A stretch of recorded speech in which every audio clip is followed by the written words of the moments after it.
My mind is set, my grind is set, my heart on ice is cold. I'm only here to even a score. Whoa. My mind is set, my grind is set, my heart on ice is cold. We down right now, but did it before. Whoa.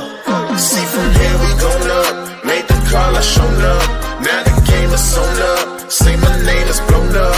We up, we up, we up, we up, we up, we up, we up, we up. See from here we going up. Made the call, I shown up. Now the game is sewn up. Say my name is blown up. We up, we up, we up, we up, we up, we up, we up, we up. What up, Night Nation, and welcome back to the Knighted Ones podcast, episode number 96. As a reminder, we are the only podcast that features a former UCF national champion, a former UCF radio host, an ESPN analyst and hoops player, an infamous, yes, that's infamous rapper, our resident influencer and IG star shooting the breeze, talking UCF sports. All right, remember to like and follow us on YouTube, IG, X, Instagram, and check out the 70-plus teams and conferences on the College Huddle and the Big 12 Huddle, which we participate in. This week, we continue our march to the season, and we review the defensive line and tight ends. We also have a little bit of QB news to talk about. Who knows where that merry-go-round ends up, but we've got some more insights to talk about. In addition to that, we'll ask Alan, our expert, what his overall grade is for both groups. Antoine Jackson is standing out. We've got a few moves in the administration as far as UCF's side. We'll check in with the Knights in the NFL and the MLB. And we'll talk a little bit about UCF soccer and get Alan's oxymoronic stat of the week. All right. As we begin today, I'm lonesome except for Alan Levin. Welcome back to the show. Hey, looks like it's just you and me tonight.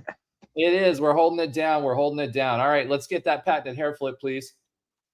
Ooh. All right. As a reminder, folks, when we hit 1,000 followers, he will be snipping that hair. And then for me, I guess I have long enough hair. I can do a hair flip now too, because I don't have any product in it. All right. So this week, I'm excited to talk about a little bit of football. We're less than a month away from the football season. And we've got a lot to talk about. We've got a scrimmage coming up this week on Thursday. It'll be the first scrimmage. Monday, the team was off.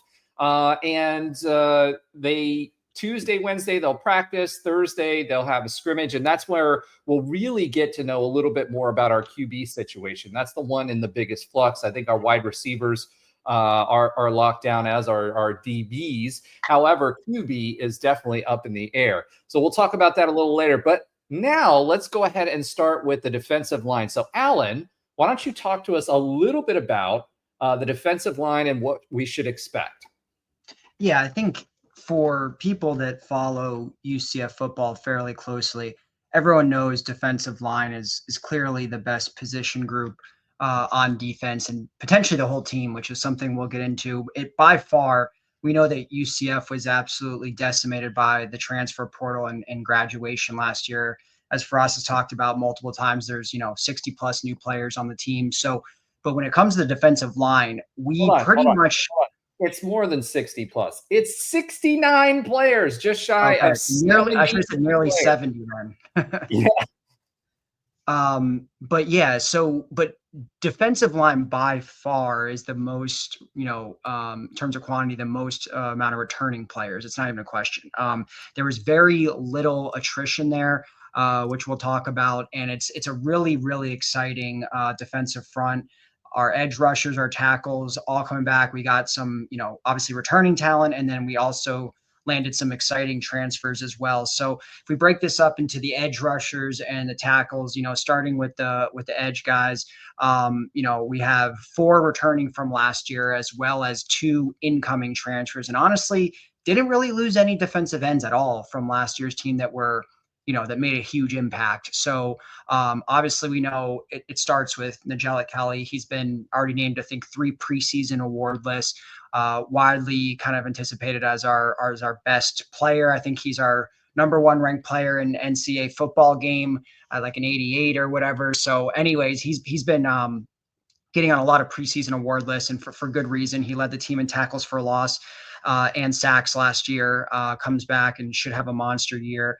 He, And should remember, be. he was a transfer from Miami, and I believe he was a 5-star as well. So last season was him getting his feet underneath him, so to speak, right? And get within the program and really starting to. Last year was the first year he was actually able to, get in a rhythm and get on the field for us. The thing I'm looking for him, and I'll let you continue. I'm sorry, I didn't mean to interrupt. Nothing, The thing I'd love for you to talk about too, and something that I'm looking for him this year is being better about rushing from the edge and maintaining contain, right? So one of the things he did very, very well was he got into the backfield, but he did bite on some fakes that left open some runs last year specifically, or let a QB get out of the pocket. And, being smarter about maintaining that edge contain while at the same time getting after it, I think is going to be a huge thing and a huge growth potential for him. He's a junior this year, if I recall correctly, right? He's a senior, actually. Oh, senior. Okay. Yeah. So his junior year was last year. Obviously, like you mentioned, he missed a lot of time in his sophomore year at Miami. So, like you said, he was getting his feet back under him last year, but obviously had a monster year. He was named Big 12 honorable mention last year, one of 3 players for UCF that was named to any sort of Big 12 team. So clearly an impact player. And he really came along, I think, later on in the year. He had 2 sacks against Utah in that final game of the season. But yeah, he's widely expected to be, our best edge rusher. And he should be flanked by Malachi Lawrence, who, if everyone recalls, there was a lot of excitement heading into last year about Malachi Lawrence. He had a breakout sophomore season where he started 13 games. He had 10.5 tackles for loss and, had a few sacks as well and looked great, kind of broke out there. Then last year he seemed to have regressed, who knows what exactly was, missed a couple games with injury, but his numbers essentially dropped in half. He still finished with 5 sacks, which was, second most in the team after Kelly. But he did not look like the same player from the year before. But he talked about, he had a couple interviews recently, talked about he's healthy now. He's worked on some of the things that he felt plagued him last year.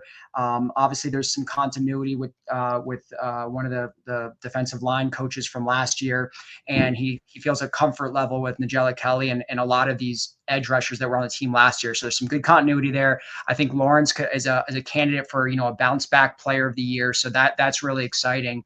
And then in terms of behind them, you have guys like Jamal Johnson and Isaiah Nixon, who've been on the team now for about 3 years. They're part of Gus Malzahn's initial class, guys that have really kind of played in a backup role, but we did see Isaiah Nixon start to come along at, probably about the midway point of last year. So those are guys that are going to be, rotation guys for us. So I'm really excited about the edge rusher. I think there's depth there. All the returning talent is back. So I don't think we have a lot to worry about at defensive end. I think you have the depth and you have the returning pieces and the continuity. And I think a lot of us are excited about Kelly, and I don't see any reason why Lawrence can't bounce back. And then before I get into defensive tackles, I wanted to kind of hear your thoughts on the edge rushers.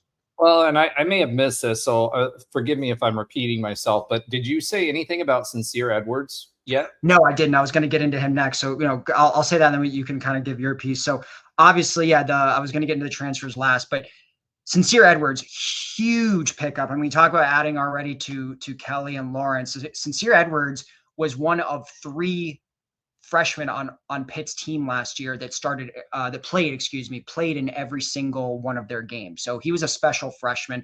Obviously, he's from Wekiva High. He's a local talent coming back home after a year at Pitt, but he had a great freshman year. This was not an issue of playing time or anything like that. He was top 4 or 5 in most of their defensive categories: sacks, tackles for loss, hurries, all that type of stuff. So he played. He wasn't a starter, but he was a heavily rotated in edge rusher for the Panthers last year. So I'm really excited about him. We obviously at one time had he was, I think, the first commitment of the 24 class. And then obviously decommitted and ultimately went to Pitt. But 1 year later, he returns, local talent, 4-star guy. I mean, he was on everyone's radar, had a ton of buzz coming out of high school, had an offer from multiple SEC, Big 10, Big 12 schools. So really exciting to get him back. I mean, when you put him with, Malachi Lawrence and Angelic Kelly, I mean, that's a formidable trio right there. Yeah, the big thing for me with all of that too is, you mentioned Nixon, you mentioned Lawrence, you mentioned Kelly, you mentioned Edwards. All of those guys give you a solid 4-person rotation. And I think that's going to be more important this year than it has been in years past. If this offense starts to gel and we're running quickly, or if it doesn't start to gel quickly and we need to get back out on the field, having 4 solid edge rushers is going to give us an opportunity to continue to pressure during the game. And we know that the defensive coordinator likes to bring pressure. So if he's going to bring pressure, we've got 4 solid edges. Most of them are 6'4", Nigel Kelly 6'5". Sincere's a little bit smaller at 6'3", but still 240 pounds. So he's got good body mass on him. And as you said, he was a very highly recruited player out locally, and that was a big coup for Gus Malzahn. So I think the big thing, right? No, it was Gus Malzahn initially. Oh, you're saying like when he first transferred? No, when he first committed to us in 2024. Yeah, when he first transferred to us. Yeah. Okay. Yeah. I thought you had a Freudian slip there for a second. No, I didn't. No Freudian slip. So the point is with all of this is, one, we have solid returning talent. Malachi Lawrence did have a lot of buzz, and actually was someone we were expecting to kind of have a breakout, but was hobbled by injuries. Isaiah Nixon is a redshirt sophomore. He was a freshman last year. I expect him to get, he was a big time recruit, and I expect him to get some run. And more importantly, Sincere Edwards is just a dog. He was a dog in camps. He played really, really well for Pitt. He's built solidly, but he's still quick. So I expect a lot of really, really good things in our ability to pressure, both for us to be able to rotate if we have to play a lot of snaps because our offense is going fast and either we score quickly, hopefully, or even if we don't, we're going to have more snaps during the season than what we did in years past. And so when we think back to the Frost years the first time, do I think we're going to see the same offense where we're going, go? Probably not. It'll probably be a little bit slower, but I wouldn't be surprised to get 90 to 110 snaps in some games, which means if you've got guys that are not conditioned, especially on the defense, or they're out there a lot, then you're going to need to be able to rotate them. And I feel pretty solid about all of those guys. Jamal Johnson too. So between Jamal Johnson, Malachi Lawrence, Isaiah Nixon, man, I can't talk tonight, Nigel Kelly, and Sincere Edwards, I think all of those guys are going to play a role for us. And whether it's just for rotational guys, I think Nigel Kelly will probably get the starting role. Malachi Lawrence will probably be on the other edge, but I wouldn't be surprised if Sincere Edwards starts challenging for some playing time pretty quickly. Oh, Sincere Edwards could potentially start right away. I mean, I don't think he'll just be challenging for playing time. I think he'll be probably the second guy in after, whether it's Lawrence or Kelly after them, after they go sit. So I think he'll be a very, very pivotal piece. Probably you're right. Probably not the starter after I think Lawrence and Kelly do have that locked up, but I think he'll, definitely be someone that's going to get a lot of playing time. And then, one other interesting one I forgot to mention, it was a late transfer at the very end of the second window that opens up in the spring, was the guy from Michigan. Now, this is, I don't know if I pronouncing his name correctly, but Yermik Kumba. What's interesting about him, he played at Michigan. He was the #1 prospect in the country of France, which, all right, big deal, right? But he was a 3-star prospect by all the major outlets. He was covered by all the major outlets, so not a random, European player like Paul Rubel originally or someone like that, right? This is a guy that had offers from multiple bigger programs and obviously committed to Michigan. Never really got the playing time at Michigan. I mean, he was part of that national championship roster. And obviously didn't really see any playing time, but it's an interesting prospect. He's also an edge rusher. I don't know if we're going to see him play or it's more of a kind of a developmental project. But look what we saw with Paul Rubelt. He didn't play initially either, and then now look at him. He's a key starter on the offensive line 4 or 5 years later. So I think he's on his 6th year and 115th bratwurst. What was that? Yeah, so that's true. And but going back to what you're saying about Kumba, right? So we recruited him as well when he was coming out, and he is known as a freak athlete. He's 6'5", 260 pounds. So he's the largest defensive end edge rusher that we have, both by, Nigel Kelly is still 6'5", but he's 250 pounds. So he's built. So this is a guy who amazed everybody when he was being recruited, known as a physical specimen. And if he has another season where he either gets some playing time or gets learns some more technique, he was kind of, when you're playing in France, you don't get the same level of football as what you get here. But if he can learn the technique, I think he could be a force maybe again in that rotation, which would mean you've got 6 guys who at any time can rotate in on that defensive line as well. But I think he's going to be a later season or later in the season kind of guy if he starts to get some playing time, other than, the quote unquote, and I hate to call them cupcakes. I don't call anybody a cupcake anymore after the 2015 season. But outside of the cupcakes, I think he'll get some playing time. All the guys will there. But at the end of the day, I think ultimately, towards the end of the season, he'll see some snaps. And just a quick side note, thank you, UCF, for putting the spellings, listening to the spellings back onto the roster. That was something Josh has been asking for forever. And so now they have the they record their names so you can hear how it's supposed to be said. All right, go ahead. Sorry, Alan. Yeah, no worries. So that really sums up defensive ends. We're all excited about it. A lot of returning talent. And then we just talked about, obviously, Sincere Edwards, big time transfer. So then we move over to defensive tackle. There definitely was more attrition at defensive tackle, but obviously we also retained a lot of key guys there. Just kind of quickly talking about the exiting guys, none bigger than Lee Hunter, obviously. This is a guy, he was one of 2 players that made either the first or second team last year. Obviously, him and RJ Harvey were the only 2 all Big 12 players last year. Obviously, Lee had a monster year, kind of like we all expected. I remember us talking at this time last year saying Lee Hunter will not be back, not because he'll be a transfer, but because he will be an NFL draft pick. When Texas Tech comes and throws a massive bag at you that you could probably make more than on your rookie contract, don't blame him for going to Texas Tech. So ultimately, he ends up transferring to a conference rival in Texas Tech. So that was a big loss. On top of that, we did lose Matthew Alexander to the portal, who was more of a reserve guy, a guy that ended up having a couple solid years. His sophomore and junior year ended up kind of getting into the mix there. He was in the same class as Malachi Lawrence, but not a huge loss. And then we also lost Marcus Downs to the portal, who didn't see a ton of playing time last year. But on the flip side, we were able to retain John Walker, which is obviously the biggest news. I think there was a lot of speculation about him potentially transferring because he ultimately missed the entire year with a lower leg injury and had to redshirt the season. So there's a lot of speculation. Was he going to go, the DG route where you just, you redshirt the year and then you leave? Ultimately, he stayed. And that is big because we all have kind of been talking about him since the moment he signed, when he chose us over the Florida Gators, that this could be a potential All-American prospect for us. And he showed signs of brilliance his freshman year when he wasn't a starter, but he played a lot.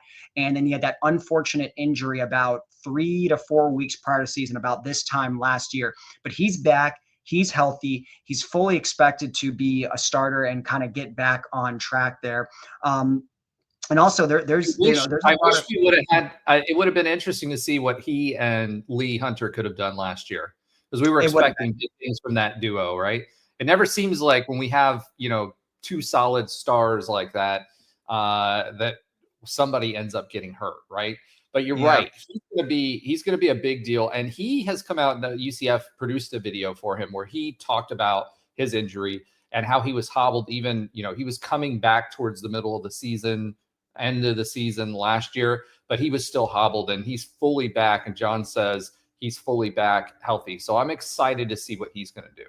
6'4", 324 pounds. Do you remember our defensive lines in the first Frost era? They weren't 6'4". They're not 324 Maybe pounds. Tristan Hill, and that's about it. Yeah, that's about it. Yeah. So, exciting, very, very exciting to have him back. I also say we did lose Ricky Barber and Dalen Dotson, who were starters last year, obviously to graduation, not to the portal. And Ricky Barber actually ended up signing an NFL, preseason deal as an undrafted free agent. Don't know if he's still on a team, but, so we did, like I said, have some attrition at defensive tackle. However, we do obviously, like I said, have John Walker returning. And then there's a couple other returning guys from last year that played sparingly. You had Tyreek Robinson, who was actually a walk-on who ended up earning a scholarship and ended up playing the first few games. He was a kind of a freak. He was 6'2", 320 pounds as a high school senior. Now he's 6'2", 340 pounds. He's a redshirt freshman, ended up redshirting, but played like the first 3 or 4 games and actually started, which it was I remember when the first depth chart got released last year, we all saw his name and we're like, where's this guy coming from? Ended up not playing the rest of the year, but he's an interesting prospect. Then you have Andrew Rumpf coming back, who also redshirted. And then you have Derek LeBlanc, who, when we got him from Oklahoma, we were all excited about him. Again, did not really crack the rotation. I don't see those 3 guys, again, being too much of factors right now, even though they are interesting. The defensive tackles is where we ended up getting most of our transfers on the line. So we ended up bringing in 4 defensive tackle transfers. The first one being RJ Jackson. He was actually the very first transfer to commit to the 2025 transfer cycle for UCF.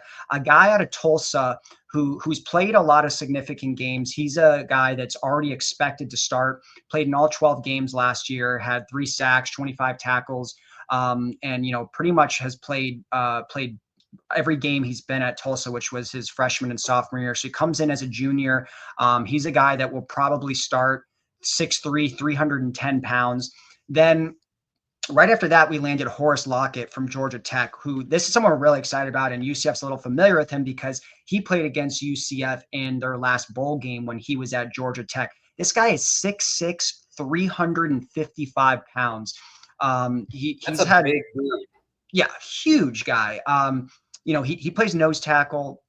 He's a guy that's played in, 24 games overall at Georgia Tech. So he comes in, should definitely get some playing time at tackle, whether it's behind John Walker or maybe it's behind RJ Jackson, but someone that I think most UCF fans should be excited about. Then we had 2 other later transfers in the spring cycle. One is Jefferson LaFontaine. He played at Bethune-Cookman, so comes in from an FCS school, but he played at North Miami Beach High, a school I'm very familiar with, had a really strong high school career there. They have a very strong program, 6'3", 295 pounds.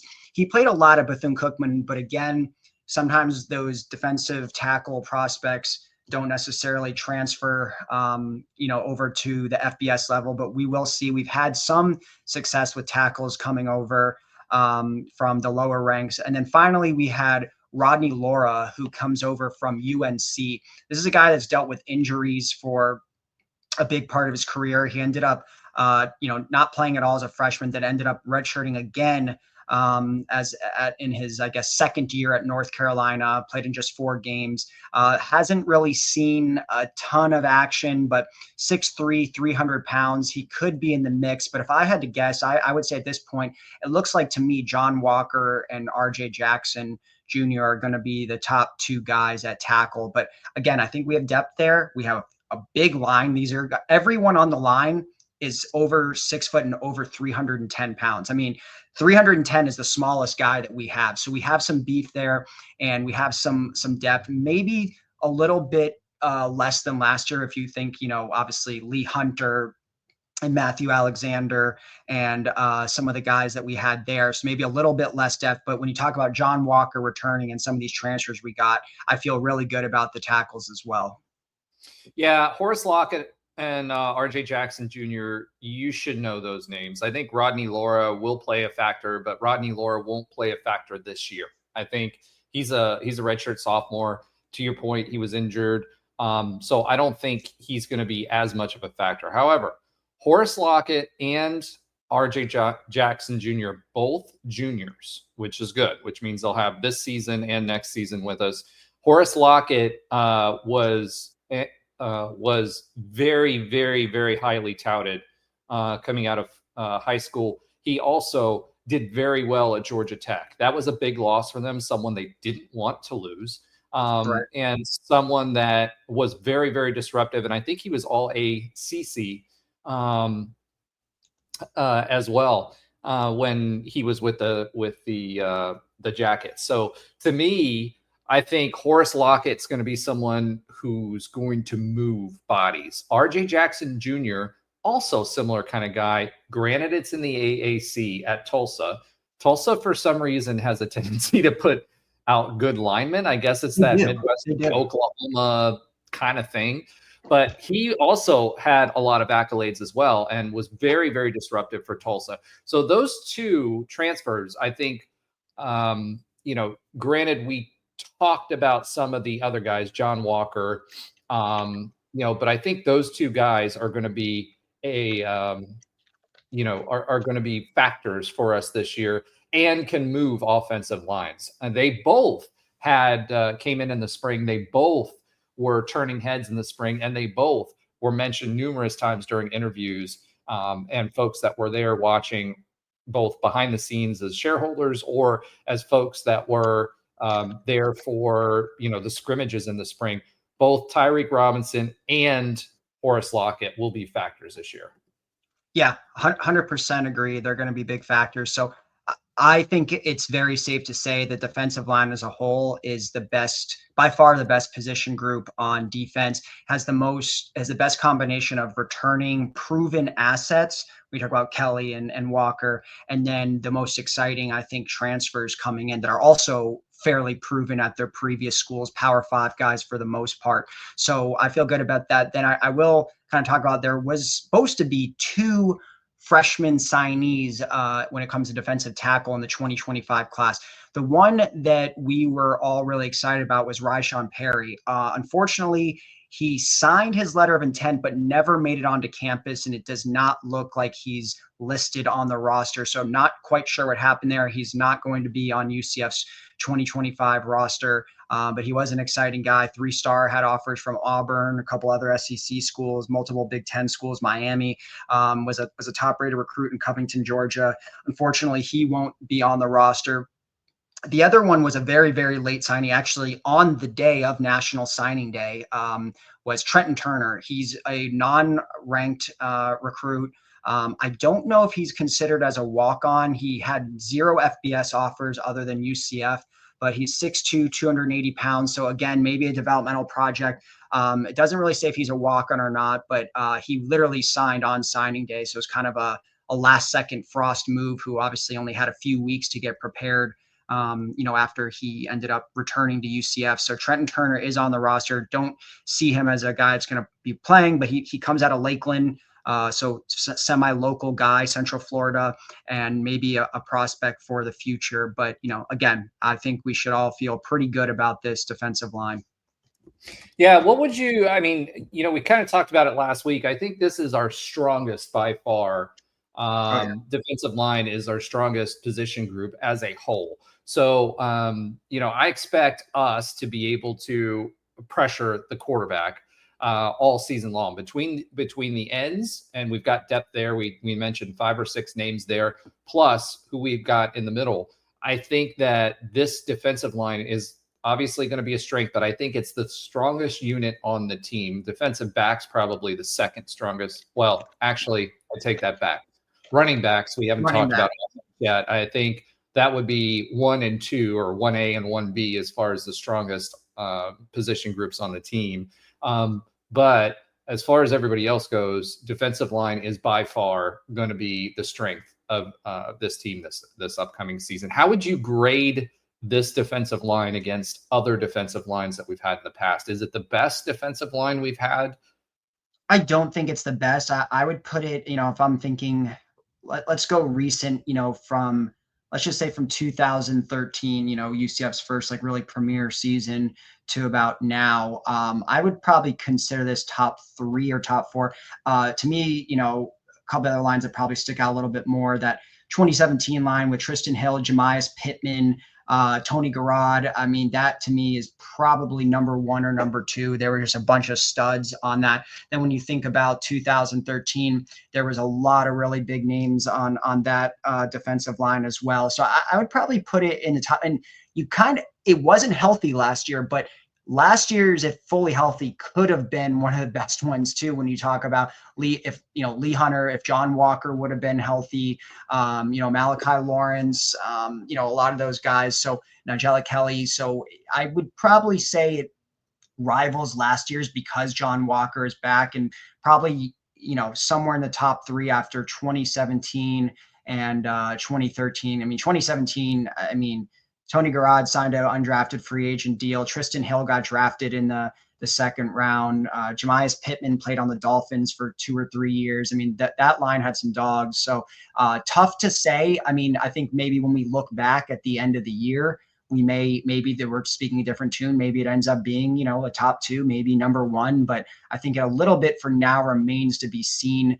We have to see how some of these transfers perform. We have to see how John Walker holds up after, being a year out. But I do, like I said, I still think it's one of the better ones for sure.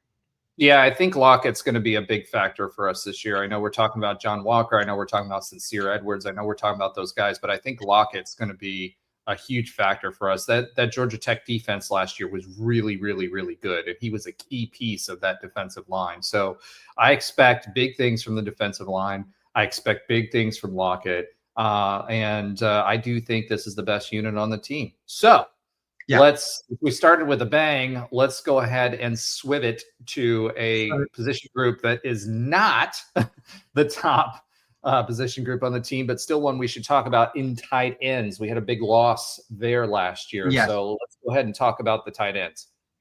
Yeah, tight ends, I think, is a group for UCF that hasn't had a lot of stability since we had, probably 17, 18, when we had Jordan Akins and Michael Kulubiale and, some guys there that were really actually pass-catching tight ends. Since then, we've seen a lot of blocking tight ends. Until last year, Randy Pittman by far was probably the 3rd best player on offense last year after RJ Harvey and Kobe Hudson.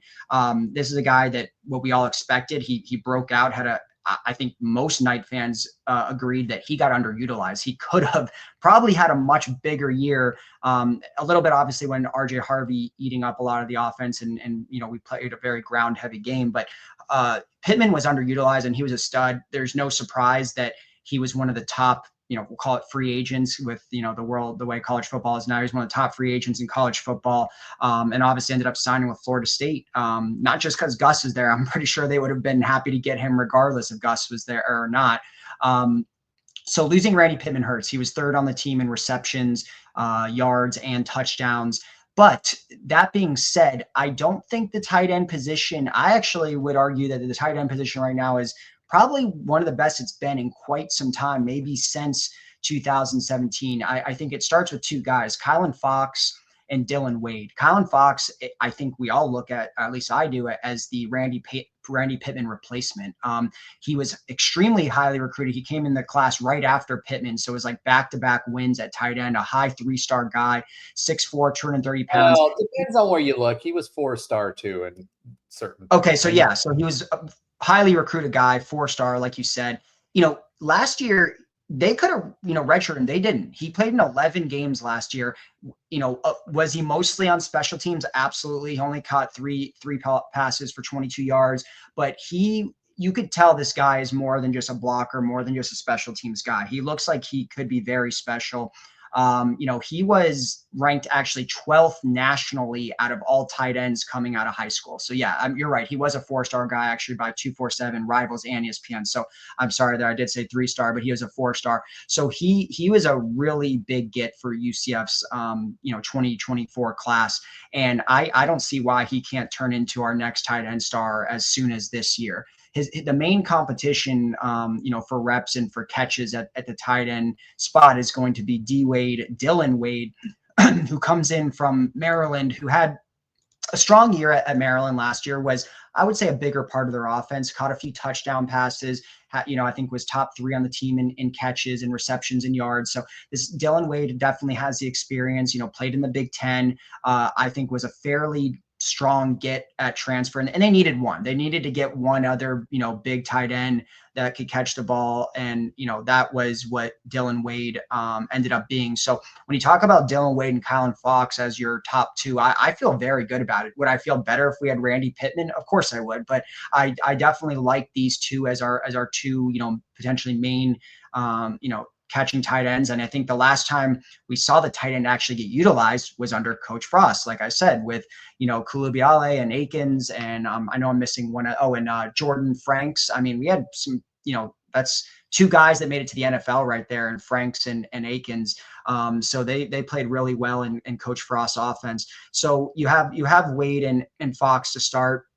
You have one other returning guy, Thomas Wadsworth, who was initially a walk-on. They had him at halfback, and then now I think he's moved over to tight end. I don't know if he's earned a scholarship yet, but I don't know how much he'll be a factor. Maybe some blocking.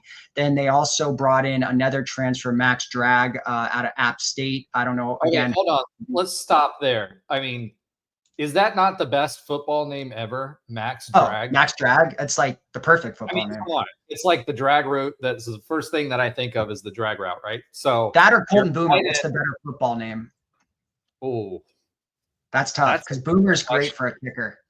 Yeah, 100%. But Max Drag, I mean, come on. You can't get any better than that for a tight end. No, you can't. All right, so keep going.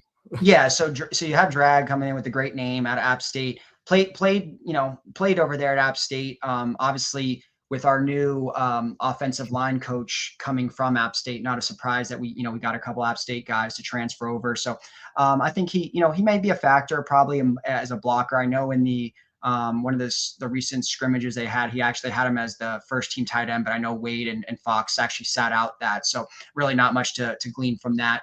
Other than that, they did also bring in one tight end in the 2025 class in Caden Pining, who was our lone recruit out of Ohio, actually out of Cincinnati, had an offer from Cincy and a couple other P4 schools. So again, the freshman tight end recently, we haven't seen a lot of freshmen play other than Kylan Fox, and we've had quite a few over the last few years that really just never did much. You think of someone like Grant Stevens, who unfortunately had to medically retire. So that is someone we lose from last year's squad. And, other freshmen that we've signed at tight end just have never really amounted to anything. But Caden Pining looks like a solid prospect. And then the interesting, I will say real quickly, we did lose 3 other than Randy Pittman. We obviously lost Reese Adkins, Evan Morris, and Jordan Davis all to graduation. Who again, those were more Reese and Evan were more blocking guys. And Jordan Davis, that guy, he got injured every season. Every year, he had 2 ACL tears back to back. Unfortunately. Yeah, Gabe Davis's brother, right? And he was all about UCF, and it's just a sad ending. I feel bad for him. He handled it well, like he did, and he stayed the whole time. He could have transferred. Yeah, I think he's going to get into coaching. So like Jordan, that's a guy that got handed a bad lot in life in his football career, but made lemons out of lemonade for sure.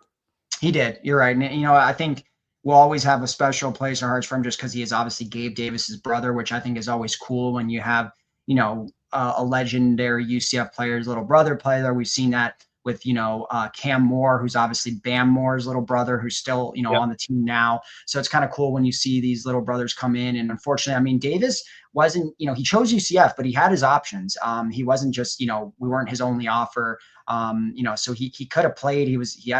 Looked like he had a lot of promise, but he just could not stay healthy and could not stay on the field. So like you said, I think he'll probably get into coaching, maybe be a grad assistant or something for UCF. So that, and obviously what definitely has the connection to Frost just through Gabe there. So, this coaching change doesn't really impact him and his standing with UCF. So we'll see what happens with Jordan. But yeah, the other interesting thing is, and there's 2 players like this, but what's more interesting to us is, you guys know the name Debo Coleman because he was on UCF's basketball roster last year. Well, he transferred to UCF's football team. Interesting enough, he played some football in high school, but obviously ended up being a top basketball recruit, so went the basketball route. But he has 1 year of eligibility left for football, and he chose to play for UCF. UCF is putting him at tight end. I don't know what to expect out of that. I don't know if this is just kind of a cool, funny story. But he obviously has, high school football background. So this is not some guy that's just starting to play football now, but obviously for the first time at the college level. We'll see. Frost is obviously the one that made that decision. This wasn't, a Gus thing or before Frost got here. So Frost must see something in Debo Coleman. I'm kind of excited about that. I don't think I've ever seen a UCF basketball player become a UCF football player. We've seen some other baseball. We have seen baseball very recently with JRP. And I do remember just like back in 2007 or 8, we had a UF basketball player that I think ended up playing UCF football. And then there's one other transfer right now. I'm drawing a blank on what position he is, but he also played basketball last year at some other school. And now he's on our football team. But Debo should be interesting. Do you think he'll play, or I don't know what to expect here? I'll be honest with you. I mean, I also was interested in this, right? So before we started the podcast, I looked up his high school stats on Max Preps because I wanted to see what position he played, because I was a little surprised that he went in a tight end. And here's where it would be an advantage for him at tight end. He's got to have some hops, right? So being able to stretch and get some passes if he can catch, right, on some passing routes, I think that he could be dangerous, because literally you just have to throw when you're getting close to the end zone, if you put him in the corner and just throw a 50-50 ball at him, just throw a high arcing ball, he should be able to grab and snag those out of the air. So he may be one of those guys that's for short yardage or, within the 20-yard line, someone who comes in because you don't need a whole lot of technique. You just do an out route and, end up by the pylon in the back of the end zone and then use your vertical leap. He's got good height on him. When he was in high school, which was interesting, he played his freshman and sophomore years on varsity. He has stats for passing, rushing, all-purpose yards, total yards, and he has defensive stats as well. So he played on offense, defense. He played a little bit of special teams. He had one punt return for 10 yards. He did it all, huh? Yeah, he literally did it all. He had one touchdown. But defensively, he actually did pretty well. His freshman year, he had 38 solo tackles, sophomore year, 29, 66 total tackles his freshman year, 48 his second, 6.6 tackles per game, 4.8 his sophomore year. So he had 3 fumble recoveries. He had a half an interception. I don't know how you get a half interception, maybe a tipped ball or something like that. Yeah. And 11 passes defended. So on defense, he was a pretty good player. And then you flip over to offense, and he was 10 for 22, 154 yards, and averaged 15.4 yards passing, 2 TDs passing. Then on rushing, he averaged 7 yards per carry. Right? 14.7 yards per game. So he didn't get very many, but had 7 yards per carry. And then all-purpose yards, he had 231 total yards. So it's interesting to me because I looked at this and I'm like, okay, Debo Coleman, he hasn't played since his sophomore year, right? So how can we utilize him? He's obviously athletic. He's got good size for a tight end. I see him. He's either going to be an all blocking tight end or someone that we drop in within the 20s and just say, hey, do an out route to the pylon and let's throw the ball up at the pylon and you can out leap. Your vert's going to be higher than anybody else, any defender that's on you. So we're going to have you leap and get that ball at the pylon. That's really where I would see him as a threat. I don't think this is a guy that's going to be, one, he hasn't played since his sophomore year in high school. 2, college is a little bit different. 3, he is a college athlete though. So I think I see him as one of those guys that if you're inside the 20s, I'd send him to the pylon, throw a 50-50 ball and let him go and grab it out of the sky where nobody else can touch it. So that's kind of what I see his role as, or maybe a special teams guy. I don't know. You tell me. Yeah, I tend to agree with you there. Yeah, maybe just a red zone threat and yeah, or a special teams guy. I don't it's kind of unprecedented. I would be curious to know. That could be a sometimes funny fact of the week or whatever, where I find out how many former college basketball players have switched to college football in the last 10 years. I just haven't seen too many situations like this. And I know there's a ton, especially when you talk about high school, a ton of dual sport athletes that whether it's basketball and football or football and track or, football and baseball, that's not uncommon, but it's fairly uncommon, I think, to be playing two sports at the next level in college or, to have played or to be on the team's basketball roster and then the next year to be on the football roster. So I don't know. I mean, like you said, he has the size. He obviously has a lot of experience from high school and was clearly someone that was an impact player that, did a lot of things on the field on both sides of the ball. But I don't know. It's hard for me to envision him just kind of stepping in and getting reps over Kylan Fox and Dylan Wade, for example. So maybe, yeah, just a guy, maybe there's some trick plays there. Maybe there's some, you have him line up looking like a blocker. Then he, goes out for a route and catches something, a couple yards out from the end zone or just more of a special teams guy. So, but I am interested to see how he ends up playing. Yeah, the only other one that I could see that's somewhat similar of a story is when Jordan Akins, who was a professional Major League Baseball player in the Rangers organization, he was playing in the minor, or he wasn't a major league player. He was playing in the minors, but then he came back to UCF. He was originally recruited to UCF for football, decided to play baseball, got drafted in baseball, and then came back and played football for UCF football. So outside of that, I don't know of any other basketball players that have ever done, because guys like that, their conditioning is completely different. They aren't built, and their conditioning isn't built for muscle mass. So I like I said, I think for me, that's a guy you use in the red zone. And if his vert is what I think it is, with his height, and he was playing as a point guard, I would expect him to, maybe be used in those kinds of situations at the back of the pylon, or slip him out somewhere where people aren't expecting it. That's to use advantage of his height and his vert. That's kind of what I'm expecting. Yeah, that's fair.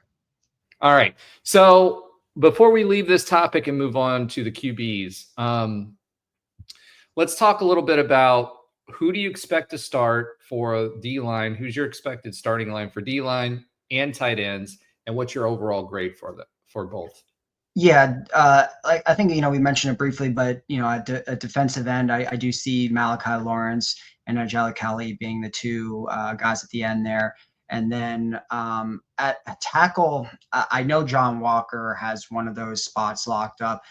I'm leaning towards RJ Jackson Jr. as the other tackle, but again, like we kind of, I just, yeah, I'm getting the vibe that it's going to be RJ Jackson, but I would not be surprised to see Lockett, eventually take that spot. And you also think defensive line is such a constant rotation. I mean, we've unfortunately had in the last couple of years where there hasn't been depth, where you saw guys that literally were playing every single rep. I remember our now fired defensive coordinator talking about that last year, where it was kind of unprecedented, where there was certain guys that literally were playing every single rep every game due to injury / lack of depth. But that's not something that's common. I think there's going to be rotation. So if Jackson gets to start, doesn't mean Horace Lockett's not going to be playing heavy minutes, but I don't know. That's just my prediction right now. And I give the defensive line an A-, probably the best grade on the team. I think there could be a little bit more depth at the tackle position. I feel really good about the edge rushers, and I feel really good about the tackles. I just think there could be a little bit more depth there when you talk about, I don't really know how, if you lose someone like Lee Hunter, it's hard for me to say that, there's not going to be a little bit of, not maybe not regression, but just, it's hard to rank it as good without a Lee Hunter. But John Walker coming back is obviously a big, replacement, if you will, for him. Then at tight end, I generally every year when I'm doing my preseason rankings of the position groups, I don't think I've ever given tight end higher than a B minus, except for, when we had Akins and Koulibaly. So I'd probably say I feel good about a B minus again this year, because I do feel really good about Dylan Wade and Kylan Fox, especially Fox. I almost think Pittman transferring was one of the best things that could happen for him. I think this would have been a guy that probably would have transferred out. Pittman would have definitely continued to start, right? So yeah. I do think that they would have had more opportunities under under Frost than they would have under Gus Malzahn. We underutilized the tight end position severely. So I think not only is it good for Fox, but I think he's going to get more opportunities than Pittman did. As you said, he was underutilized last season. So I think he does have the opportunity. He is going to be the presumed starter. He is going to have his opportunities to make a difference, and he will be thrown the ball. So I expect him to have a big season as far as tight ends are concerned. And, shout out to Brandy, his mom, because she's been a big supporter and very vocal supporter of UCF in the true 2017 Mom Squad fashion. So yeah, big things from him. I think for me overall, I would almost go with the B, but I kind of agree with you with the B minus, because there's too much. To me, there's been too much variability in that particular position group. Those guys are going to take a minute to kind of catch up. So I agree with your B minus there. Yeah. All right, good stuff. So overall, who's going to be the pass catching starter and who's going to be the blocking starter? It's tough. Wade obviously has more experience and more experience under his belt and the more proven production. And I guess I always, not to say that a coach won't always play the best player, but except for if you're Gus Malzahn, but that's a different story. But obviously Frost brought in Wade, whereas Kylan Fox was kind of just already here. I'm thinking Wade kind of starts out the season as the pass catcher, but I feel like Kylan Fox ultimately surpasses him. And I don't know that Wade is a blocking type tight end just with his frame.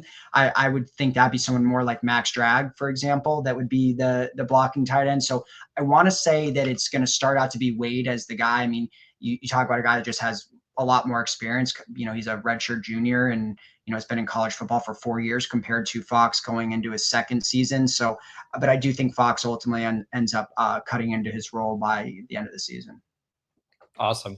All right. Well, let's go ahead and swiv it yet again. Swiv it again. All right. And we're going to talk about the QBs again. We touched on them last week. We talked about Ja'Cory Brown, and I think I might need to eat some crow this week. So I'm gonna say that, some humble pie. So we had a plethora of different interviews this week talking about the quarterbacks, whether it was KZ, whether it was Scott Frost, whether it was the quarterbacks themselves that had interviews this week. And the vibe that I'm getting, and shout out to Brandon Helwig, because he brings lots of good information and inside information. When Scott Frost says it's a 3-horse race, it really is a 3-horse race. So unless he's sandbagging, which I doubt, for Taven Jackson, it looks like Ja'Cory and Fancher are the two leading candidates right now for QB1. Cam Fancher, between KZ and Scott Frost, both of them had said all three of our quarterbacks are mobile. All three of them are have the ability to start and run the offense and can throw the ball. Cam Fancher's big. He's the FAU transfer. Cam Fancher's big advantage with all of this is he knows the inside of the offense inside and out. So from what I understand, he's done a lot of work in the film room, and he knows the offense. He knows where to go with the ball. He's consistent, or the most consistent player on the field when it comes to understanding where he needs to go with the ball, either pre-snap, reads, or post. And he doesn't have the strongest arm of the three. Both Jacuri and Taven have stronger arms. However, he's consistently accurate, consistent with the ball, and has the ability to use his feet if he needs to. So right now, just because he knows the offense so well, he's kind of given the slight nod. Now, Jacuri, which here's where that humble pie comes in. I said last week or the week before that if Jacuri was the starter, that wouldn't look good for us for this season. Both KZ and Scott have come out, and some folks behind the scenes. One of the biggest problems we've had with Jacuri has been he's got a cannon of an arm, right? He's very super athletic. He's got a large frame, so when he runs, he's hard to bring down. His problem has been the command of the offense and his consistency with throwing the ball. KZ and Scott Frost have been working very, very hard with Jacuri Brown in trying to make his passing game more consistent. And from what folks that have been attending practices that are donors and other people have saying, he's made a ton of strides in his ability to consistently connect with the passing game, which if he can put that together and does what he needs to do between the ears, he can live up to the billing of who he was supposed to be. Remember, he was a 4-star quarterback. He was supposed to be the starter at Miami, didn't end up starting there, lost that job to a 5-star that was coming in, transferred to us. Last year showed a lot of really good athleticism, but again, between the ears and consistency. And here's where I had another problem with Gus Malzahn's regime is they did not do a great job with that. Now you've got 2 national champion, I'm going to claim it, but some people don't, quarterbacks that are working with you. You've got Scott Frost and you've got KZ, who, when it comes to different arm angles, when it comes to being able to where to go with the ball when, being able to do the pre-snap reads, those 2 are about the best people you could have for that.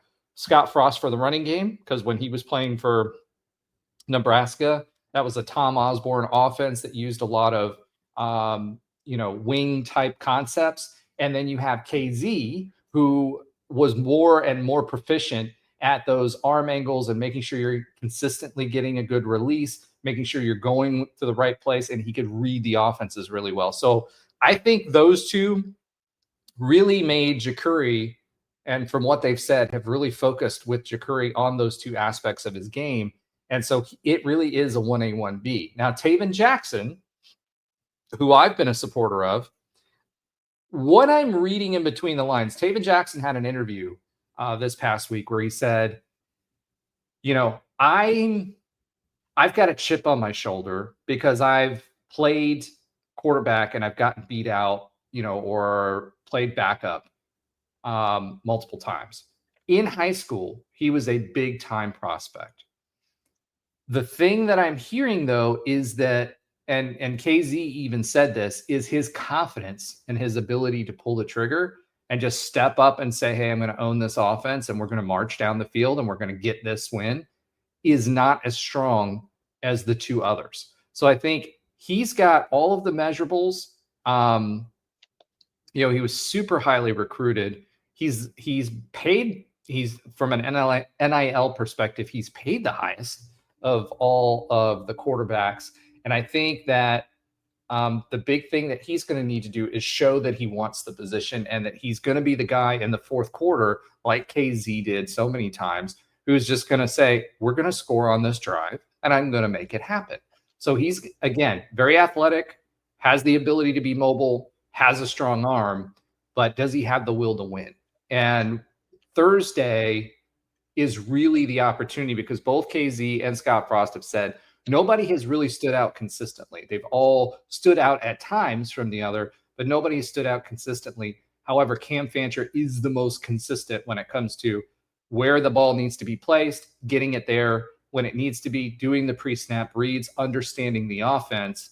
And at least at the beginning of the season, that might be to his advantage. So it'll be really, really interesting. But scrimmage on Thursday will be the first big step. So we should start to see more of who is going to lead this team after Thursday. And again, there's always coach speak. There's the question of, if you have no starting quarterback, or if you have 3 starting potential quarterbacks, you have no starting quarterback.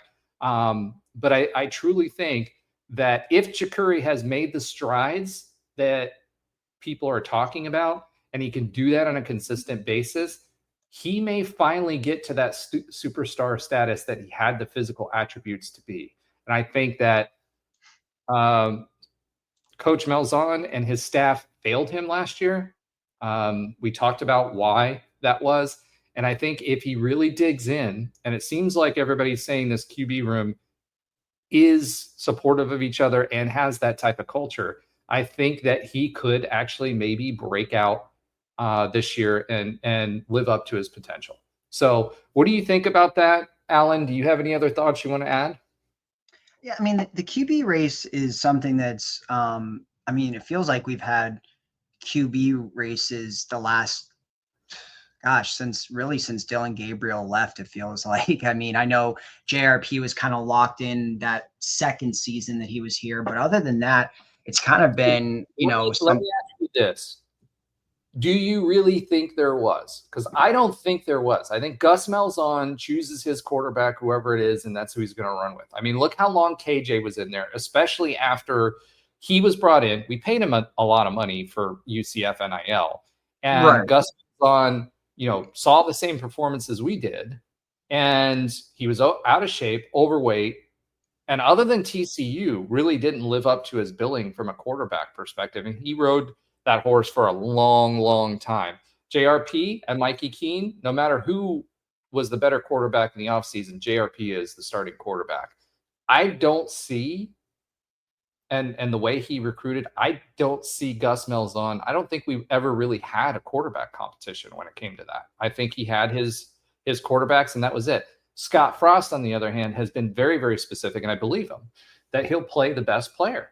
So, what do you think about that? I didn't mean to hijack your point, but no, I agree. I agree. I think you're right that the quarterback race was only a name only. I guess I'm more speaking from the uncertainty perspective. It's felt like since Gus got here, other than his first year when we knew DG was the starter, there's been a lot of just uncertainty, whether it was, is Mikey Keene going to keep the job? Then when JRP got hurt, you got Mikey Keene in, and he played a really good couple of games, and you're like, all right, is he going to keep up with Mikey Keene? And then it's like, oh no, JRP's back in. But then you saw a couple of games like the Navy game where he took out JRP in the middle of the game and put in Mikey Keene. So there's just been that uncertainty. And then last year, obviously, we started 4 different quarterbacks. So there was a ton of uncertainty. Maybe going into the season, you're right, it was already locked in, even though there was a quote unquote race. But just in season, there's just been so much uncertainty. So I'd really like to have, barring injury, I'd like to have a stable QB that's, plays all 12, 13, 14 games, whatever it is. And I agree with you. I think, to me, the biggest surprise has been Fancher. I purely, and maybe this just was a judgment of seeing a former FAU/Marshall quarterback come in. I thought, hey, this is completely a depth play. That's it. But by all accounts, Fancher has been in the thick of the race. And he was good at FAU. He turned heads at FAU, and they won a lot of games with Fancher at the helm. So I agree, but I also agree with you. I think that was a depth play when they brought him in. Yeah, it turned into something more. But let's be honest, Cam Fancher by far has the most starting experience of any quarterback on this roster. Jacurri Brown has started a total of like 6 games. Obviously, Taven Jackson is a total of like less than 6. He started 2 last year and then maybe 4 the year before. So there's by far Fancher is going to probably be the most polished, experienced guy. But yeah, Jacurri Brown, I think another one we thought, this guy was done. Obviously you talk about bringing in Cam Fancher, you bring in Taven Jackson, the presumed, favorite when we first transferred, a Frost guy. Ja'Cory Brown, he's this lame duck quarterback, the only guy returning from last year's roster at quarterback that had any playing time, but he's in the thick of it. It really does feel like a three-man race right now, and I don't know which way it's leaning. I mean, like you said, Ja'Cory Brown has made strides. We know what he could do with his legs. We know he's a dynamic rusher, had 401 rushing yards and 4 TDs on the ground last year. We saw him extend a lot of plays with his feet, but he was inconsistent with his arm, and it wasn't reliable at all. If he takes a step forward with his arm, there's a reason he was a 4-star prospect that had offers from Miami, Florida State, Florida. And he's had the arm. He just hasn't had the consistency. And the other piece that he was missing too was knowing the offense. I'm sorry, but Gus Malzahn, I'm giving myself a thumbs up now. Thank you, Apple. Gus Malzahn failed Ja'Cory Brown. He absolutely failed him. Like, didn't have the people around him that he needed to be able to show him the way when it came to film study and everything else. Trey Neal talked about it last week when it came to film study. Film study is different. You can't when you're in a Power 4 program. I'm going to say Power 5 or Power 4 because Power 5 doesn't exist and soon to be Power 3. You have to be able to read defenses. You have to have the mental game as well as the physical attributes. You're not going to out-athlete anybody. 4-star, 5-star ratings are because of athletic prowess coming out of high school. But you still have to learn how to play the game. Look at KZ, one of the best quarterbacks ever to don a UCF uniform. The reason he was so good was, yes, he was nimble, but he was only, 5'10"? I stood beside him in cleats, and he was about my height, right? I'm 5'10" and a half, 5'11", right around there. He was about my height. He was 180-some pounds. Dylan Gabriel wasn't huge. He was like 5'10", 5'11". Now, he filled out after Oklahoma, but he wasn't a big guy either.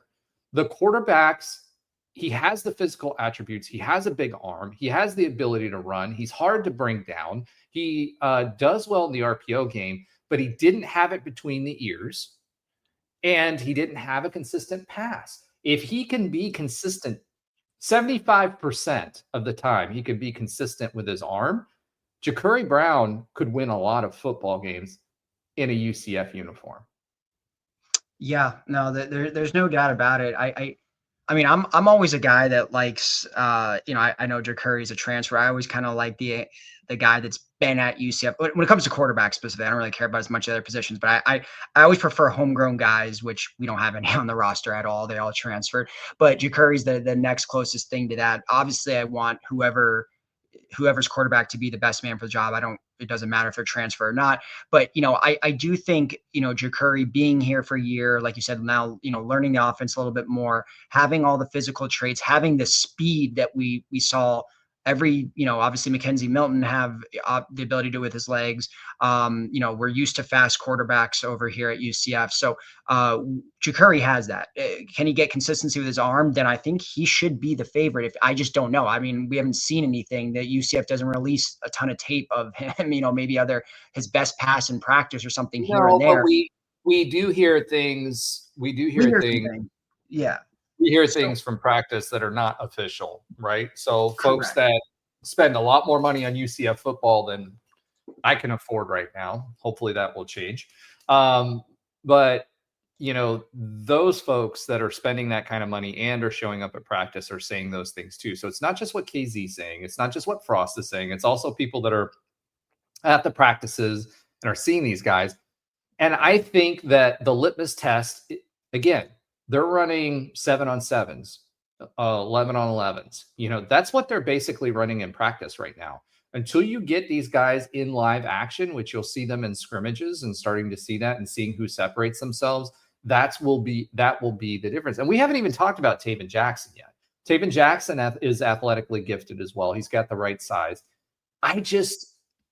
The vibe that I'm getting is that he doesn't have the confidence to lead this team. And part of that is because he has transferred multiple times. The other part about that is that there is a statistic out there, believe it or not, that quarterbacks that transfer one time are 3 times as successful as quarterbacks that transfer multiple times. That makes sense. So I do think it benefits Ja'Cory to be there, but I think the big difference for Ja'Cory Brown, if he takes advantage of it, and if he can live up to his billing, is the fact that he's got KZ. I think KZ will make a huge difference when it comes to the mechanics of throwing a football, arm angles, knowing what foot to plant. Some of the throws last year from Ja'Cory Brown, when you look at his mechanics, he was throwing off the wrong foot. He was not planting his feet. He was running around a lot, which was great, but he was playing backyard football. And when it comes to consistency and accuracy, it has everything to do with your ability to have the right mechanics, plant your foot, get your shoulders in the right place, and make that decision, the right way. So I'm going to I was wondering why Alan was so quiet and he wasn't blinking, but as it turns out, he actually dropped. So I'm going to drop fake Alan or zombie Alan and bring in real Alan. Alan, welcome back to the stage. We dropped zombie Alan off of the stage. No, so I heard what you're saying. Yeah, I agree. I think there's a great case for Ja'Cory Brown to be a starter. We haven't really talked about Taven Jackson that much, but it's tough. I mean, you have the experience of Fancher. You have the all-around athletic ability of Ja'Cory Brown, who's maybe missing one piece here of getting that consistency. And then you have Taven Jackson, who definitely showed flashes. He was the presumed starter at Indiana, ultimately ended up losing the job. But then when their quarterback got injured last year, he had two really strong starts for Indiana where he showed some flashes too. So I feel this is truly as up in the air as any QB race prior to, forget Malzahn's fake races, at any race that we've had that we can recall. Huh? I love it. Fake races. I love it. Yeah. Any, whether it was the O'Leary era or, whatever the case may be, this to me feels very up in the air, and I don't know who the favorite is. I have a little bit of a gut feel that it feels like it's Taven Jackson, just because that was the first guy he brought in. It felt like it was a Frost guy, and it just, everyone likes to go with their guy. I mean, it's just like when he got to Nebraska, he brought in Adrian Martinez, and before long, Adrian Martinez was a starter. I know it's a little different. He was a 4-star prospect, right? He got right out of high school compared to Jackson, who's a 4-star, but a transfer. So I don't know. I just have a gut feel that it feels like he wants to go with Jackson, but he's not there yet where you can name it. So I honestly, I don't even think I can feel good about Jackson hasn't taken the reins. He hasn't. No, he hasn't. He hasn't taken the reins. He hasn't taken the bull by the horns. He hasn't shown the confidence, right?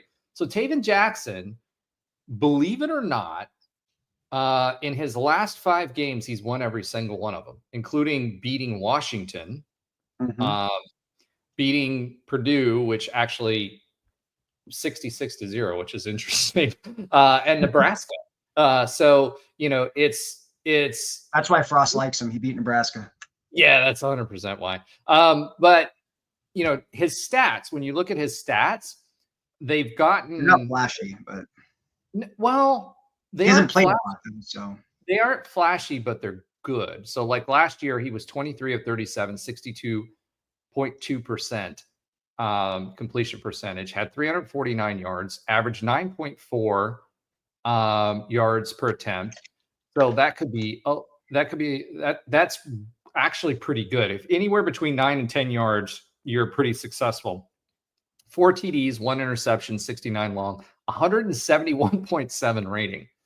The year before, in 2023, he was 78 of 128, so 60.9. So he's a fairly consistent quarterback. 914 yards, 7.1 yards per attempt, 2 TDs and 5 interceptions, 41 long. That was the big break on or knock on him, was his TD to interception ratio. But last year, he clearly took a step forward. The question is going to be, can Taven Jackson take the bull by the horns, show the confidence that he's going to lead this offense? And I truly think that there's a little bit of, how should I say this? There's a little bit, when you've been the backup or passed over multiple times, I think that confidence just isn't there as much as it should be. And so I'd like to see if Taven Jackson can build that confidence and show. I think he would be at 6'4", 212 pounds. He would be the starting quarterback for the UCF Knights. He's had it out of high school. He was a 4-star, I think, out of high school. He's got the measurables. He's got an arm. It's just a question of, is he going to have enough playing time? Now, that goes back to what you were saying before about the snaps and the number of snaps that these quarterbacks have, Jakuri and Taven Jackson, when it's live, right? Both of those quarterbacks haven't played, don't have a lot of snaps under their belt in playing college football games, whereas Cam Fancher does. So the question there is how much is that going to hurt them, right? In being able to be the starter at UCF. And I think that's the biggest question. The good news for both of them is there's not a lot of high expectations this year. So if they show some promise when it comes to their physical attributes or their ability to move the ball, I think they're going to get some run. Whoever it is, whoever stands out most is going to get some run when it comes to being the starter for UCF football. So this is going to be an ongoing conversation. I am worried about whoever the starter is going to be is having enough snaps with the ones, right? I know they're rotating snaps right now, but you need that repetition. So I am worried about that, but I think that it seems to be that we may have 3 quarterbacks that actually can start for UCF football. I think Cam Fancher would be more of a game manager. I think the other 2 could be more of star power and be the difference in winning games.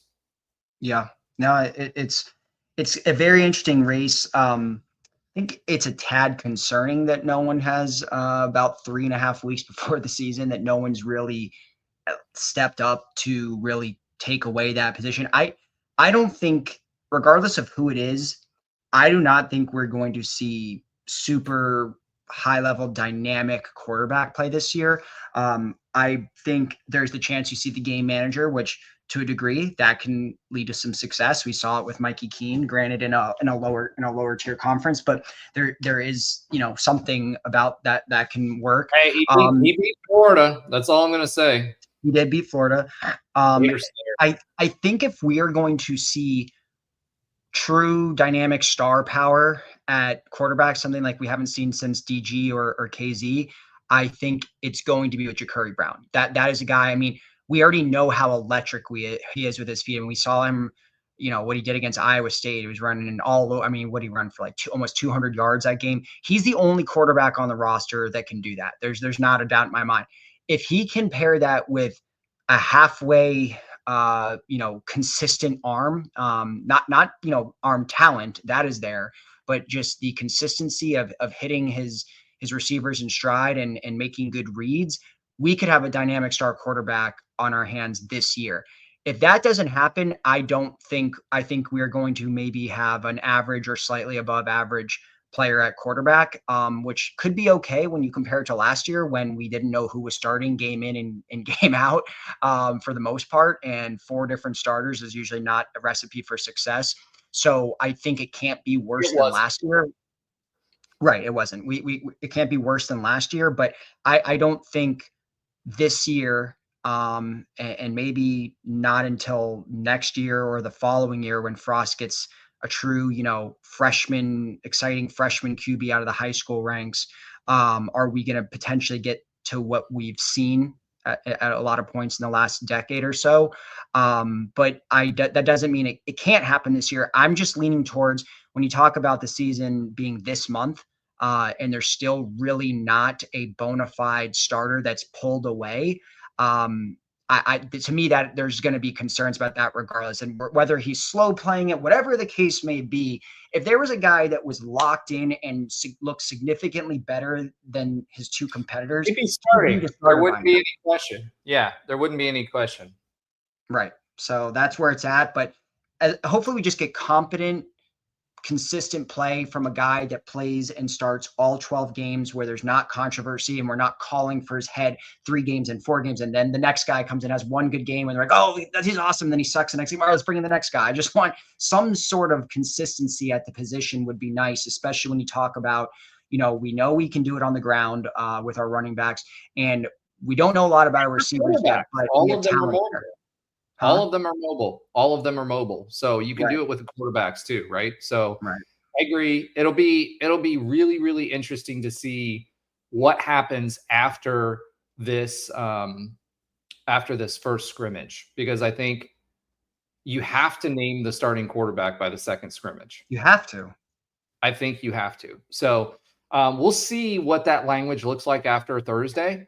And that'll tell us a lot about who our quarterback for the season is going to be.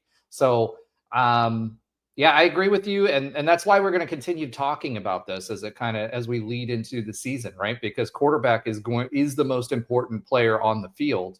And it is concerning at this more for me, whether whoever that's going to be ends up getting the most number of snaps to be able to run the offense. However, they're going to get 2 cupcake games to kind of figure it out too. All right, let's go ahead and swivot and talk a little bit about Antoine Jackson. So Antoine Jackson, we mentioned the DBs, right? We talked about them last week. Antoine Jackson, remember the guy, bless you, who was a 4-star coming out of high school. Ended up going to East Carolina to follow his girlfriend.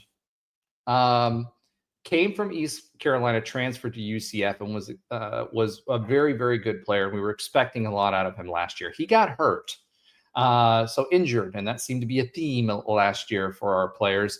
And has come back this season and has really started to show out.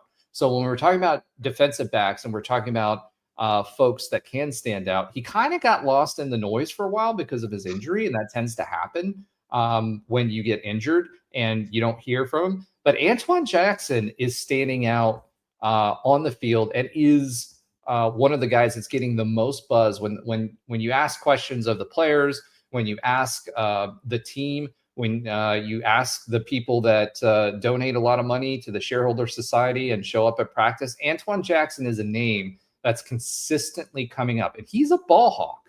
The thing about it is, as we talk about this stuff, one of the focuses for this defense is going to be turnovers, back to what we saw first time in the Frost era. So instead of playing the hands, these guys are going to be playing the ball. And Antoine Jackson has a history and was known for, interceptions. So I expect a lot of big things. It was kind of a surprise that it's kind of come back, that Antoine Jackson's name's been floating. And quite frankly, a lot of us forgot about him because this time last season, Antoine Jackson was a big name that we were talking about.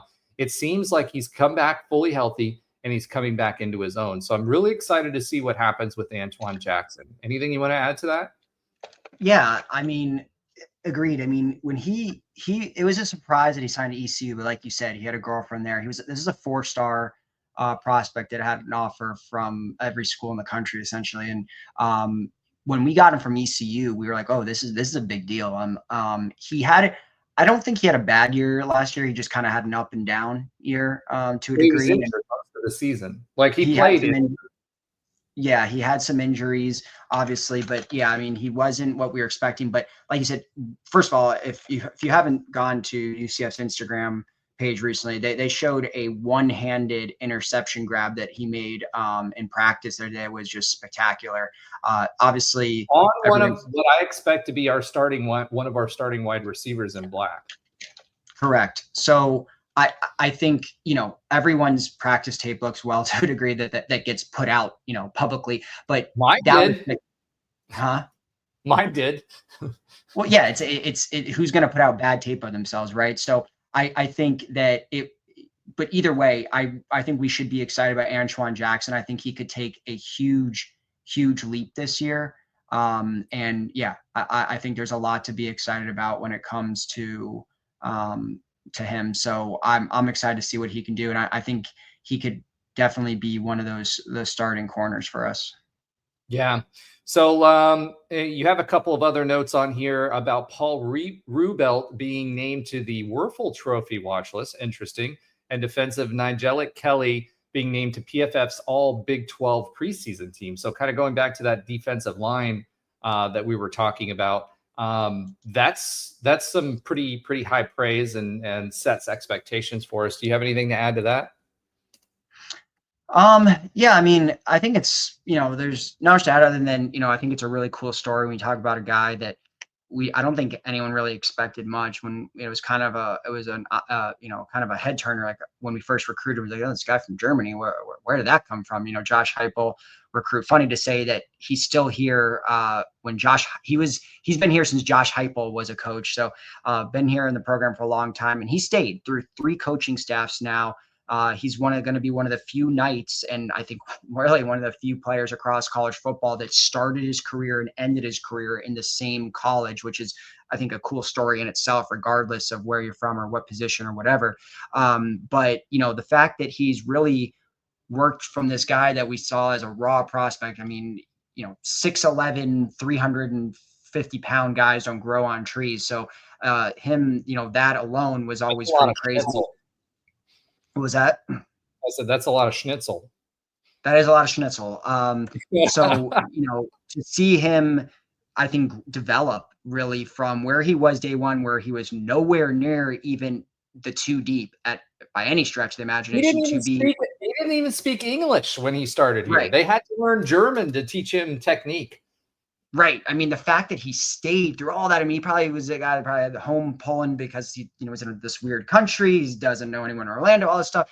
And for him to stay and now turn into, our only returning starting offensive lineman, probably our best offensive lineman on paper, and a guy that's now up, getting preseason award watch list is a hell of a story. And, not much to add to it. It's cool. And I think he should have his best year yet. All right. So, Alan, I will remind you, we are a clean show for the kids. Heck, I said heck. No, yeah. I heard that.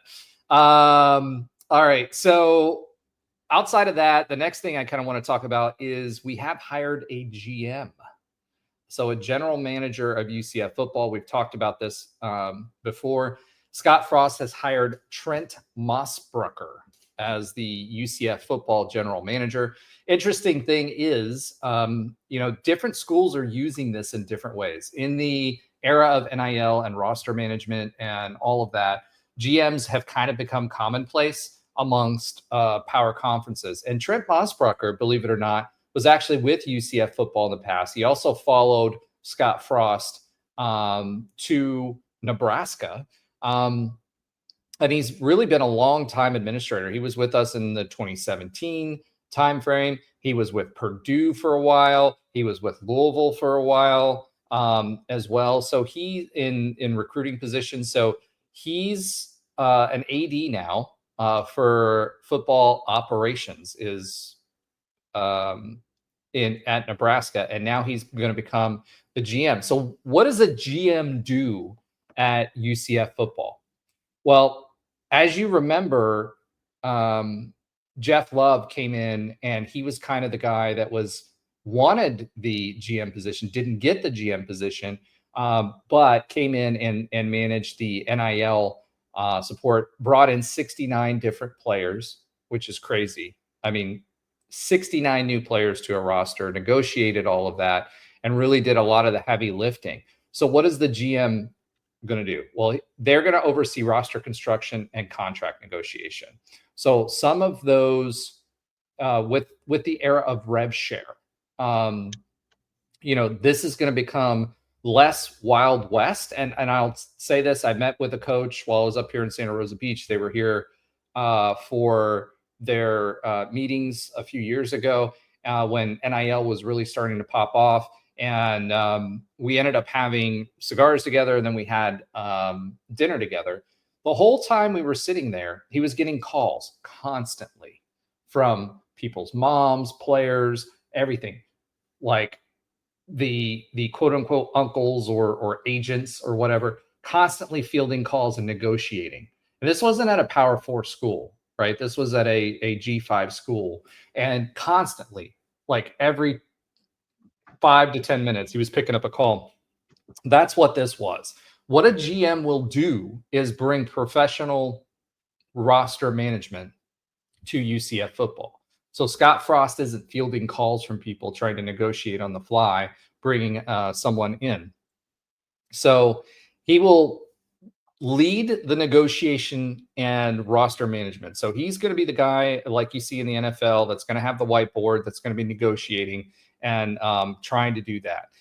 He's going to be dealing. We are going to have a cap strategy. So now with the new rules that are surrounding how much you can spend on rev share, there's a cap strategy that's going to be employed. And it's not just one time like the NFL where you have a draft season and a trade deadline. You've essentially got two trade deadlines in the same season. So they're going to be doing that. He'll also oversee the player personnel department. So, he's going to be looking over all the recruiting, all of the evaluation, all of the quote unquote talent scouts that are looking at this, and going to be the guy who's negotiating all of these contracts with student athletes, families, and quote unquote agents now. So he's going to be taking care of not just, and they're breaking it down not just by the team level. So when we're talking about a salary cap structure, there's going to be a salary cap for the individual, for a position group, and team level. So you're going to have a pool of money. If you're thinking about the ins and outs of how this is going to be broken down, you're going to have a pool of money for the linebackers, a pool of money for the quarterbacks, a pool of money for the wide receivers, etc.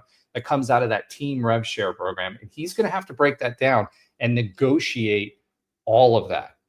So Frost will be consulted when it comes to this stuff. But I think one of the biggest learnings that Frost had coming in to UCF and having not had to deal with this before is that you need someone to do that for you.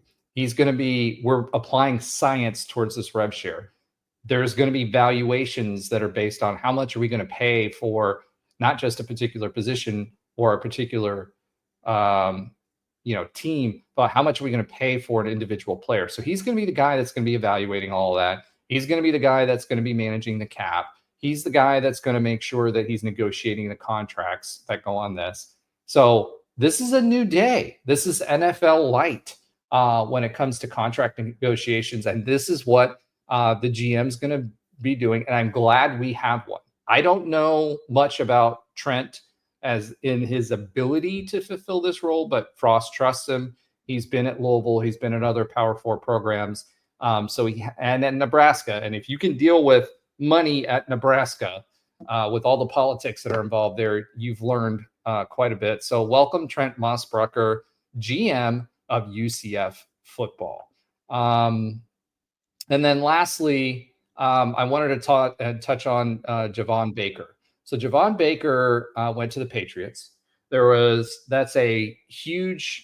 room is filled with talent. And so there was a lot of noise as to whether Javon Baker would actually stay with the Patriots. And it seems like he's got the most number of touchdowns in camps with 11. So he looks like he may actually stay, despite all of the crazy things that you've heard about in the news. Sounds like his talent is actually beginning to shine there with the Pats. So good luck to Javon Baker. Let's go ahead and swim it with a little bit of UCF baseball news in the offseason. When we're talking about baseball, we're talking about nights in the NFL or in the MLB. Yeah, not the NFL. Alex Freeman, congrats to Alex Freeman. He made the show. He made his debut with the Dodgers, and he had his first career RBI with the Dodgers. So another night that has made it in the MLB and got his first career RBI. So next, let's go ahead and swim it one more time and talk a little bit of listener love. This is where we thank you for participating, for liking, for subscribing, for commenting with us, for participating during the show, and for basically supporting the program. So first of all, thank you, Ryan Roy. Great, his comment, great discussion earlier. We had 5 new subs this week. Unfortunately, only one I can shout out because the other 4, of course, have hidden their names. So welcome Jacob Randazzo to the family.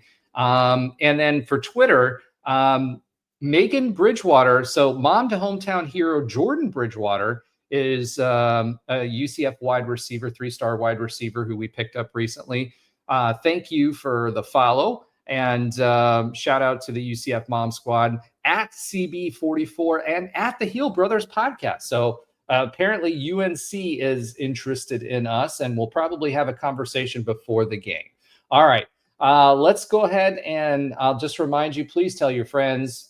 We do it for you. We don't make any money off of this. We do it because we enjoy it and because you enjoy it. So make sure you're liking, subscribing, telling your friends, and let's go ahead and swiv it to Alan's oxymoronic stat of the week. Alan, take it away. Yeah, so not a really long one, but just pretty simple one. But obviously in today's world of college football, full of transfers, so always like to look at kind of like that stat I just talked about, Paul Rubel. Going to be probably one of the few UCF players that started his career and ended his career. So right now, when you look at the total roster, there's 52 total transfers on the roster, whether they're transfers from this season or a guy like, for example, Nigella Kelly, who transferred in 2 seasons ago. Anyways, the roster is made up with 52 total transfers, and the rest would obviously be, people that started their careers at UCF and are still here, or walk-ons, or obviously true freshmen. So of the 52 total transfers, and this is a kind of encouraging, 30 of the 52 are former Power 5 or Power 4 players. So they played at a previous Power 4 or Power 5 school.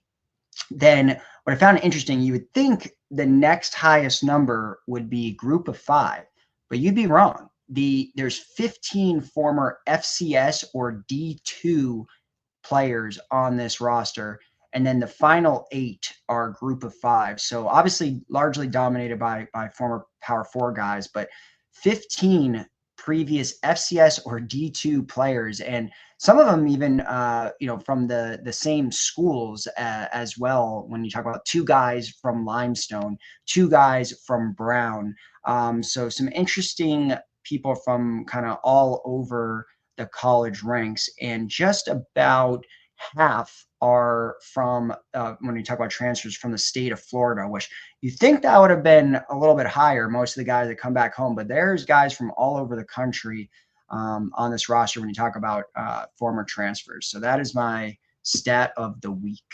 Yeah, that's interesting. I wouldn't expect more from D2 and FCS than G5, but that's definitely an interesting stat. Okay.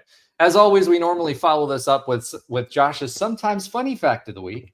But as he is last and least this week because he is off on vacation, and we'll be back, I think, next week to the show, we won't have one. However, I do have a quick update on other UCF sports that Alan does not watch.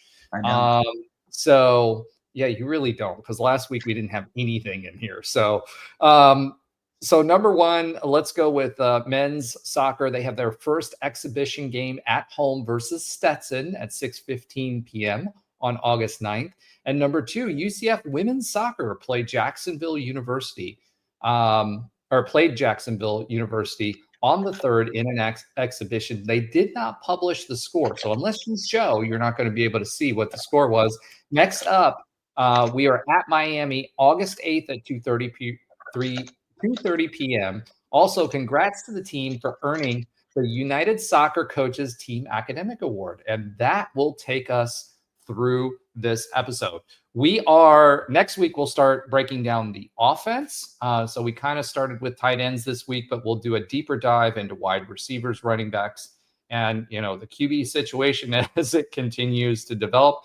And then we have the O-line to talk about as well, because there's a lot of variability there as well. As you said, Paul Rubel, we had for a long time, but there's a lot of new faces in the offensive line, and that's, you win games in the trenches. So we've got a great defensive line. It'll be interesting to see how we're doing on the O-line. In addition to that, we march towards our 100th episode, so we'll have some special folks that'll join us for that. So thank you, everyone, for following along. We do it for you. Tell your friends. Thank you very, very, very much. We enjoy doing it with you. Go Knights and charge on. Charge on, baby. All right. I get to randomly babble like Josh does at the end of the show. We've known to fill that.